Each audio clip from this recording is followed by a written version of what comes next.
Também quero saudar todos com a graça e a paz do Senhor Jesus, amém? Meu irmão, já ouvimos louvores abençoados, Deus já tem falado aos nossos corações e eu creio que Ele vai continuar falando através da Sua palavra, né? Então, já peço que os irmãos abram as vossas Bíblias em 1 Coríntios capítulo 2, verso 16.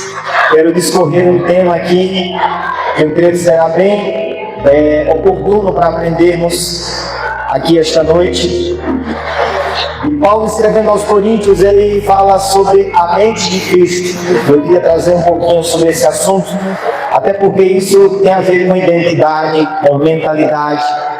E eu creio que de alguma forma vocês vão aprender algo de Deus essa noite através dessa palavra. 1 Coríntios, capítulo 2, 16. E vai dizer assim a palavra de Deus, já para a gente ganhar tempo. Porque quem conheceu a mente do Senhor para que possa instruir? Mas nós temos a mente de... Vamos repetir esse final. Nós temos a mente... Amém? Quando você está adorando ao Senhor. E o que você entende, irmãos, por você saber essa noite que você tem a mente de Cristo? Porque é uma responsabilidade grande, né? Imagina você começar a pensar que você tem a mente de Cristo. E quantas obras, quão grande foi o exemplo, quantas coisas maravilhosas vieram através de Cristo. E essa palavra já tem que começar dizendo que quem tem a mente de Cristo pode ser ou agir como Jesus agiu, pode ser como Jesus foi. Nós não nos cansamos de lembrar os irmãos que Jesus, ele era Deus, mas ao mesmo tempo também era homem, sim ou não?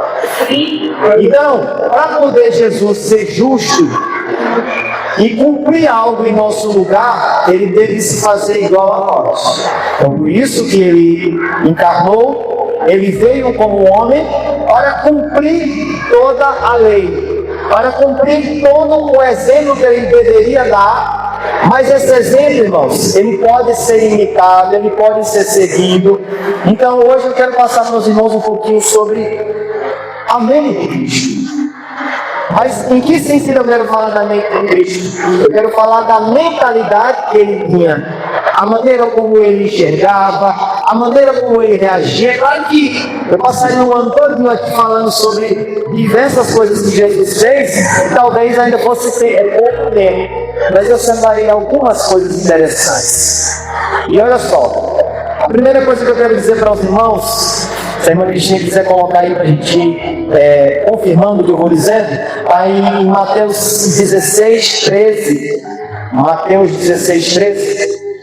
Jesus, ele, certa vez, ele chama os seus discípulos e ele pergunta para eles como é que ele está sendo visto pelas pessoas. E ele faz uma pergunta, chamando Jesus às partes, né, de Cesareia de Filipe, interrogou os seus discípulos dizendo: quem dizem os homens ser o filho do homem? O próximo versículo vai dizer o seguinte, olha a resposta. E eles disseram: uns João Batista, outros Elias e outros Jeremias, ou um dos profetas. Próximo versículo. Disse-lhe ele: e vós? Agora ele joga para os discípulos: e vós? Quem dizeis que eu sou?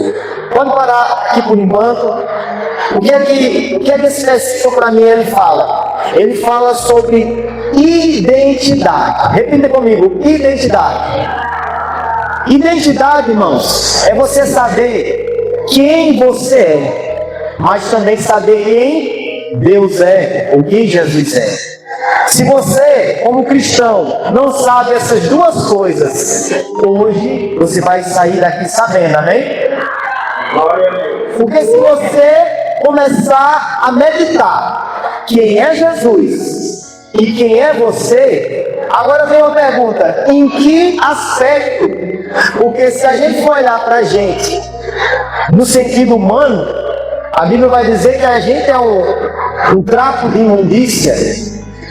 A gente não é nada se for comparar pela ótica do mercado. a ótica da natureza humana, mas pela ótica de Deus, pelo propósito que Ele fez cada um de nós somos sim importantes e temos muitos atributos, não para ego nosso, não para a gente se achar. A Bíblia diz que se alguém ele ia se achar em alguma coisa, se orgulhar, que ele possa se orgulhar em saber que o seu nome está escrito no livro da vida. Esse é o maior orgulho que o ser humano pode ter. Você pode bater no peito e dizer: eu tenho meu nome escrito no livro da vida. Esse é o maior tesouro que alguém pode ter para abrir a boca e declarar. É a Bíblia que diz isso. Então, por que Jesus pergunta aos discípulos: quem é que as pessoas estão dizendo que eu sou? Primeiramente, Jesus ele não estava com uma crise de identidade. Jesus não estava buscando também, quem sabe, um reconhecimento. Jesus não estava buscando elogios com essa pergunta. Aqui mostra duas coisas. Jesus queria que os discípulos que estavam próximos dele realmente é como se fosse uma espécie de uma prova. Ele caminhou por um tempo e agora ele quer saber se os seus discípulos que estão próximos realmente sabem quem ele é. Aí olha só, Jesus ele dá um exemplo, ou melhor, dois exemplos. As pessoas que estão vendo de longe e as pessoas que estão vendo de perto. Pega essa visão, por favor, em nome de Jesus. As pessoas lá fora, elas têm uma visão de Jesus. Mas as pessoas que estão dentro, ou seja, as pessoas que estão cultuando a Deus, que congregam na denominação, uma pessoa que pertence ao corpo de Cristo, ela tem que ter uma visão maior de Cristo. Foi isso que ele quis aqui deixar bem claro. Então, as pessoas lá fora enxergavam no profeta, enxergavam como se fosse João Batista, ele é Elias, mas alguém que estava próximo, agora sim, e disse, então Simão Pedro disse: tu és Cristo, Filho de Deus? Sim. Eu não sei se você está captando esse pensamento que eu estou aqui. Não importa o que as pessoas estão dizendo lá fora sobre Jesus. Ele quer saber o que você pensa sobre ele. E aqui eu entendo o seguinte: quem está longe não enxerga Jesus como ele é, mas quem está aqui tem que ver Jesus como Cristo. Ele exige de nós essa noite que nós o tratemos como ele é. E quando você entende quem Jesus é, não pode faltar o pastor leu hoje. Não pode faltar lágrimas, não pode faltar devoção, adoração, reconhecimento, não pode faltar exatamente vê-lo como ele é. Porque quando ele estava na casa do pecador, faltou o respeito e faltou a honra. Porque pegando o gancho aqui no que o pastor falou, existia um costume, quando alguém chegava na casa de alguém, tinha que lavar os pés, porque andava em estrada de barro, sujava os pés. Então era muito comum lavar os pés ali. Também era muito notório que se saudasse com o rosto, um beijo na face, né? Era um sinal de respeito. Também existia a questão do óleo também. Quando era um profeta, muitas vezes se usava o óleo, tocava-se na orelha, ou de alguma forma honrava com o profeta. E aí, o que foi que Jesus ele disse quando o pastor deu aquela passagem? Que ele não foi honrado em nada do que ele era. Mas aquela mulher, desde o momento que ela entrou, ela fez o que ninguém fez. Vou pegar esse gancho agora, pastor, me permita, e vou aplicar no que eu estava falando. Será, pastor, que nós estamos adorando Jesus diferente do que está lá fora? Será que Jesus for comparar as pessoas que estão lá na praça agora, que também dizem que Jesus é bom, também se ama Jesus, será que está tendo diferença entre quem está aqui e quem está lá? Tem que haver diferença. Eu não sei como é que as pessoas estão enxergando Jesus lá fora, mas aqui você tem que vê-lo como Senhor, como Rei, como Senhor. como aquele. Aleluia, glórias ao Senhor. Porque no passado, você já assistiu muita série, muito filme. Quando, por exemplo, Nabucodonosor aparecia em público, havia uma grande diferença se fosse uma pessoa comum. Estou dando um exemplo. Quando aparece uma autoridade, tem um tratamento diferente. Naquele tempo as pessoas se curvavam. No Egito, tinha uma criança que não podia nem olhar nos olhos do faraó. Ele era tido como um Deus. E onde é que eu quero chegar com isso para fechar esse primeiro ponto? É que se a gente não mudar essa mentalidade de fazer a diferença, de ser diferente, de agir realmente como a gente deve agir, pode ter certeza, irmãos, que a gente vai ser mais um nesse mundo. E Jesus não nos chamou para ser mais um. Ele transferiu uma responsabilidade. Sabe qual foi? Enquanto eu estiver no mundo, eu sou a luz do mundo. Mas aí agora ele dá uma missão. Eu vou. E a partir de agora vocês são a luz do mundo. Vocês são os sal. O que Jesus estava dizendo? O que eu fui, vocês estão encarregados de si. Aqui eu perdoei. Perdoe também? O amor que eu dei sem aquela pessoa merecer. Irmãos, eu vou dizer uma coisa que essa semana Deus falou comigo. Eu tinha um pensamento que assim, entenda o que eu vou dizer, que a gente só deveria assim, meio que perdoar se a pessoa se arrependesse e tem esse tipo de perdão. E o Espírito Santo se repreendeu nisso. Não é bem assim. Você tem que perdoar mesmo que a pessoa não venha pedir perdão. Onde é que eu provo isso? Jesus na cruz. Estavam crucificando Jesus. E ninguém veio pedir desculpas ou se arrepender, mas ele olhou e disse: Pai, perdoa. Porque não sabe o que faz. Não espere alguém se arrepender. Libere esse perdão. Mas ele não merece, ela não merece. Mas ele nos perdoou primeiro. Ele nos amou primeiro. E assim como ele foi, que nós possamos ser a extensão de Cristo na terra. Cristãos, derivados do próprio Cristo, nascidos do grande exemplo do Mestre. Os discípulos enxergaram que Jesus era Jesus. Por quê? Agora vem a segunda coisa, pastor. Por que é que Pedro respondeu isso aqui, ó? Pedro tem uma coisa que as pessoas lá fora não têm, pastor. Só quem vai pegar essa palavra agora vai sentir a presença de Deus. Lá fora todo mundo dizia que era João Batista, que era Elias, é um profeta.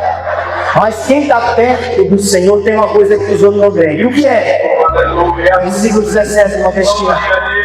Jesus respondeu e disse: Bem-aventurado tu és Simão Barjona, por quê? Porque quem te revelou não foi a carne, mas nem a carne nem o sangue, mas foi meu Pai que está nos céus. O mundo lá fora não vê Jesus como ele é, porque não tem o Espírito Santo da promessa, porque não é cheio da presença do Pai, porque ainda não tem o Espírito Santo. Quem tem o Espírito Santo enxerga diferente. Eu quero profetizar essa noite a abertura dos olhos espirituais nesse ambiente. Você vai começar a enxergar a partir de hoje como Jesus enxergava.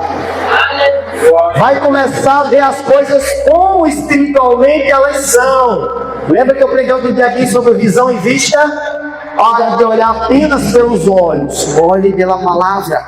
Agora vamos para a segunda coisa, porque primeiramente você já entendeu que você tem que entender quem é Jesus. E Pedro, ele, revelado pelo Espírito Santo de Deus, ele disse que era o Cristo. Versículo 16, ele diz que Jesus é o Cristo. Jesus aprova o que ele disse. Aqui é o terceiro ponto para eu fechar isso aqui, é que quem está lá fora não enxerga Jesus como ele é, por isso também não adora como ele tem que ser adorado. Quem está perto tem a responsabilidade de enxergar Jesus como Ele é e de declarar isso da maneira correta. O que representou a resposta de Pedro foi exatamente a questão que Deus está buscando hoje, que é o dele. Jesus, Ele quer aprovar aquilo que a gente enxerga sobre Ele, aquilo que a gente faz em relação a Ele. Jesus recebeu as palavras de Pedro, porque estas foram reveladas. Então, em último lugar aqui, quando você está perto, você é aprovado por Jesus. Quem está lá fora é reprovado. Por quê? Porque não enxerga como Ele é. Se você fosse olhar aqui, quando eles disseram, é um profeta, Elias, e não era. Estavam reprovados na sua visão. Mas Pedro recebeu uma palavra que você deve receber hoje. Será que se Jesus olhasse para nós hoje, pastor, Jesus ia dizer assim: bem-aventurado. Bem-aventurado também significa feliz. Então, ele dizer bem-aventurado, porque você me adorou como verdadeiramente deveria adorar. Você me honrou e eu verdadeiramente devia honrar. Ou seja, quem enxerga Jesus como Ele é, dá o que Ele merece e é aprovado por Ele. E antes de fechar esse ponto, quando a gente não é diferente de quem está lá fora e a gente muitas vezes faz coisas parecidas, a gente faz de todo jeito, a gente faz mais ou menos, a gente não quer ensaiar, a gente não quer meditar na palavra, a gente não quer se dedicar. Sabe por quê, pastor? Porque não está enxergando quem Ele é. A gente continua tratando Jesus como se fosse um profeta qualquer, como se fosse mais um na multidão. E eu quero, talvez, quem sabe a pregação vai ser só nesse ponto, tem outros pontos, mas se o Espírito está mandando falar nesse ponto, vou continuar falando. Quando a igreja, quando nós, eu estou no meio e eu sou o primeiro a ser cobrado por isso. Quando nós enxergarmos realmente quem Jesus é, e através dessa revelação que a gente vai enxergar, a gente começar a fazer como aquela mulher. Eu não vou dar tempo de escorrer isso aqui, mas aquela passagem é muito profunda que o pastor trouxe aqui. Aquele perfume que aquela mulher comprou representava mais ou menos 1 ano de salário. Mais ou menos isso. Posso estar até enganado. Mas representava mais ou menos 1 ano de salário. Aquela mulher, ela é equiparada como aquela viúva que deu aquelas 2 moedas. O que é que significava? É que aquela mulher, naquele momento, ela entrega o seu tudo que ela podia. Ela olhou no bolso esquerdo e no direito, ela juntou um dinheiro aqui, ela pegou ali. Entenda essa palavra. Ela entendeu que era o Senhor. E por isso, queria honrá-lo pelo que Ele era. E ela só não deu algo mais caro ainda porque não tinha condição. Aí se você for olhar os estudos extra-bíblicos, e a própria Escritura vai dar base para isso. Ela deu o seu melhor. E quando não podia mais fazer algo que o dinheiro não podia dar, ela estava dando com atitudes. Ela estava lavando com lágrimas, ela estava enxugando com os cabelos, ela não soltava Jesus por nada. E nós precisamos pegar o exemplo dessa mulher e fazer a diferença. Precisamos entrar por essas portas. É claro que aqui é um local simbólico, quando a gente se reúne para adorar o Senhor, mas Ele se faz presente e nós temos que maravilhar o Senhor com o reconhecimento. A maneira como a gente presta atenção, a maneira como a gente se veste, a maneira como a gente se comporta, a maneira como você passa a semana escutando aquele louvor, tentando ali pegar o máximo ali daquela nota, e você se dedica, você estuda a palavra, você não importa se é pequenininho o que você faz, mas se é o seu melhor, pode ter certeza que a palavra que Jesus tem para você é bem-aventurado. Bem-aventurado, foi o que ele disse para Pedro. Mas vamos agora para a segunda coisa, porque já entendemos que é necessário enxergar quem Jesus é. Mas agora eu faço uma pergunta: e quem é você? Faça como te digo, quem é você? E tem aqui dois aspectos. Se você for se olhar como um ser humano, como eu já disse, na ausência de Deus nas nossas vidas, não somos nada. E é por isso que a Bíblia diz lá em João 15, se eu não me engano, no versículo 5, entre os 5 e 7, ele vai dizer: sem mim nada podereis fazer. Sem Jesus, irmãos, nós não somos nada. Agora a pergunta é: e com Ele? E servindo a Ele, quem nós somos? Eu vou tentar dizer para você. Primeiramente, em 2 Coríntios 8, 17, vai dizer que assim como se alguém está em Cristo, nova criatura é. Nova criatura é. 2 Coríntios 5, 17. Assim que se alguém está em Cristo, nova criatura. E o Espírito Santo de Deus vai dizer para a igreja: deixa o teu passado para trás. Porque o Senhor não considera mais quem tu era. O mundo pode até dizer: mas tu não era assim, tu não fazia assim. Mas Deus quer saber do teu hoje.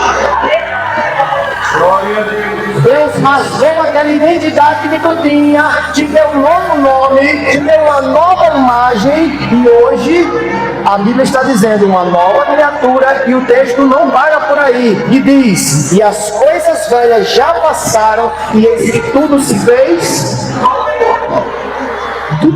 novo, irmãos. E tem muita gente que ainda está preso ao velho, ao passado, ao que ficou para trás, ligado aos traumas. E vocês lembram que todo dia eu falei aqui que Jesus, ele curou Pedro de um trauma, porque Pedro negou a Jesus, mas Jesus deu uma nova chance dele confessá-lo como Senhor.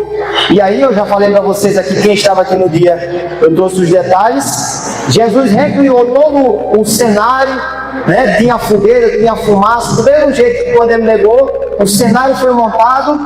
E eu acho interessante, irmãos, que a Bíblia, ela nos dá detalhes, que quando Pedro foi interrogado por Jesus, que ele diz assim: Pedro, tu me amas? Quem quiser pesquisar, pode pesquisar. No original, a resposta de Pedro vai ser mais ou menos assim: sim, Senhor, eu tenho uma grande afeição pelo Senhor. Porque no original foram usadas duas palavras, uma no grego, que é fileó, e a outra ágape. Então Jesus estava perguntando: tu me amas com todo o amor e devoção? Ou seja, o amor ágape. Pedro disse: sim, Senhor, eu tenho uma grande devoção por ti. Pedro usou o verbo fileó, ou filéu, pode ser lido assim também. Então, ele estava usando um amor de amizade. Agora vem o que eu achei muito lindo nesse texto. É que Pedro, ele estava sendo sincero e ao mesmo tempo, ele estava quebrando a sua soberba, ele estava quebrando aquilo que ele tinha feito no passado. Como eu já disse aqui outra vez, Pedro batia no peito e dizia: eu vou contigo, não abro, o Senhor não vai morrer, eu vou te defender, nós estamos juntos. E Pedro sempre mostrava uma devoção, um amor de ir até a morte. Mas muitas vezes é só palavras, é só folhas. Quando chegou na hora do aperto, ele negou o Senhor. E agora Jesus vem novamente perguntar, como se ele dissesse: se aquele amor que tu dizia de ter comigo até a morte, tu me ama mesmo? Aí Pedro teve a oportunidade de ser sincero. Irmãos, Deus não quer exagero da nossa parte. Deus não quer que a gente diga mais nem menos. Deus quer apenas sinceridade. Um coração sincero diante de Deus. Deus não quer que você transfira a culpa. Não, Senhor, eu errei. Foi eu que fui lá, foi eu que fiz. É isso que Deus quer, sinceridade. Pedro disse: Senhor, eu tenho uma grande afeição por ti. Aí Jesus pergunta 3 vezes. Na última vez, Pedro vai dizer para Jesus: Senhor, tu sabes, tu me conheces, em outras palavras. Então, por ele ser sincero e dizer que realmente ele não estava ali para dizer que amava para ir até a morte, Aí vem a aprovação de Jesus. Ele diz, então, apacenta as minhas ovelhas, porque agora tu está aprendendo a ter sinceridade e não a ter arrogância de dizer de dizer o que você não é. Ele dizia uma coisa que ele não era. Quando ele entendeu quem ele era, ou seja, que ele não tinha todo aquele amor que ele dizia ter, aí ele foi aprovado. E quando ele foi aprovado, aí o Espírito Santo começou a trabalhar na vida dele, para que o amor que ele ainda não tinha fosse transformado naquele que a gente conhece, né? Como aquele que iniciou, deu o primeiro passo na obra do Senhor. Mas além de você ser uma nova criatura, eu vou dizer um pouco mais rápido agora, porque o tempo já foi embora. A Bíblia também nos diz que, além de nova criatura, João 1, versículo 12, João 1,12, vai nos declarar como filhos de Deus. João 1,12. Mas a todos quanto receberam, deu-lhes o poder de serem feitos filhos de Deus, aos que creem no seu nome. Então, olha só, você é uma nova criatura, tudo na sua vida se fez novo, e você agora é filho de Deus. Isso é pouca coisa, não? Parece que você não pegou a visão da coisa ainda, porque você não é filho de um Deus, você é filho do Deus, porque Ele é o único Deus, aquele que fez todas as coisas, que tem todo o poder nos céus e na terra. Nós somos co-herdeiros com Cristo. E agora eu quero dizer para você o seguinte: a Bíblia diz em Romanos 8:37, para quem chegou aqui se sentindo fraco, veio para baixo, olha bem para ele, ó. Olha bem, eu quero estudar. Mas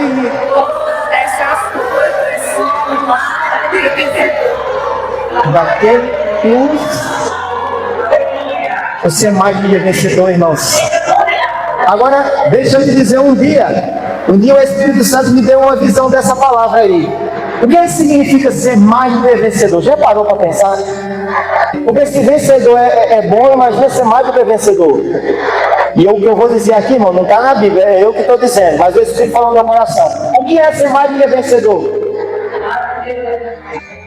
É você ter a certeza da vitória antes da luta chegar. É você se alegrar antes de sair o resultado. Isso é ser mais do que vencedor. Já imaginou aquela missão de será que eu vou ser aprovado? Será que eu não vou? Nem isso você tem. Por quê? Porque você é mais do que vencedor. Você já é um vencedor antes da luta chegar. Você faz como fez Josafá. Josafá sabia que ele era mais do que vencedor. Por quê? Porque Deus já tinha dito: essa peleja não é tua, essa peleja é minha, diz o Senhor. E a mesma palavra que foi dita a Josafá, Deus já dizendo essa noite: você já é um vencedor. Você não vai ser, você já é. Marcos 11:24. Marcos 11:24 confirma o que eu quero dizer, irmãos. Quando a gente ora, é só, irmão, para cumprir protocolo. Ou seja, é para ter intimidade com Deus, é muito importante. Mas o sentimento da vitória tem que vir antes. Na NVI vai dizer um pouco mais profundo, mas aqui já diz assim, ó: por isso, fugindo de todas as coisas que pedis, orando, crer de receber e pelas rei. Na NVI vocês talvez já lembram que a gente já leu outras vezes aqui. Ele vai dizer: creia que já recebeu e você vai receber. A fé tem que ser por antecipação. Olha aí. Ele diz: portanto eu vos digo que tudo o que pedis em oração, creia e receberão, e assim sucederá. Agora, se a irmã Cristina tiver acesso a NVT, aí ela vai chegando mais profundo nesse mistério. Aí ela vai dizer um pouco mais além. Porque isso é uma questão de fé. Se não tiver, não tem problema. Então, você tem que crer que vai receber, antes realmente de acontecer.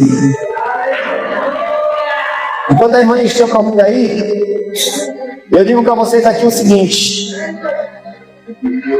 Aleluia. Sabe quem você é? Eu separei só algumas palavrinhas aqui, ó. E aí só para você confirmar aí, ó. Qualquer coisa que pedirem em oração, ou antes, se crerem que já receberam. Qualquer coisa que pedirem em oração lhe será concedido, né? Só para confirmar para os irmãos verem que você tem que crer com antecipação. Sabe quem você é?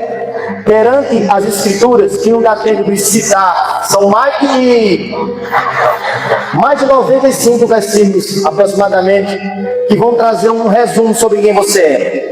Mas eu quero que você escute, que você dê glória a Deus, sabendo essa noite que você é especial para Deus. A Bíblia, ela declara que você é a menina dos olhos de Deus. A Bíblia declara que você é uma nova criatura, já vimos aqui.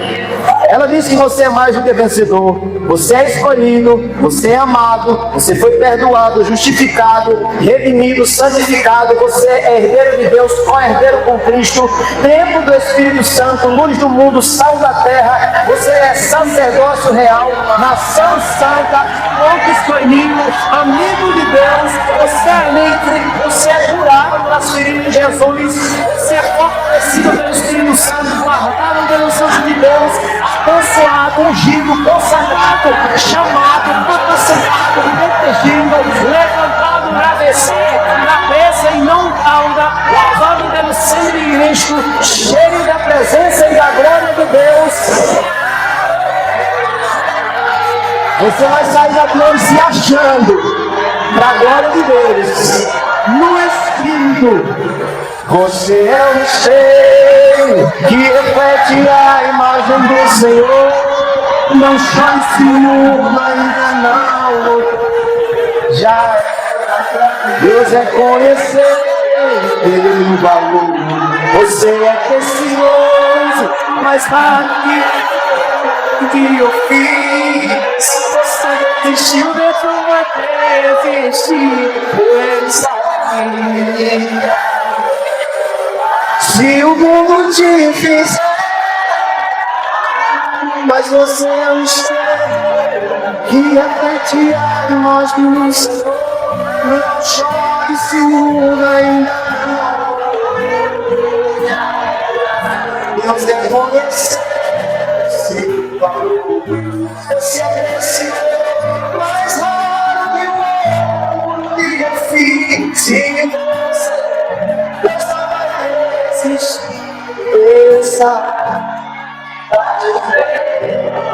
se o mundo te fizer cair, as palmas são para o Senhor Jesus.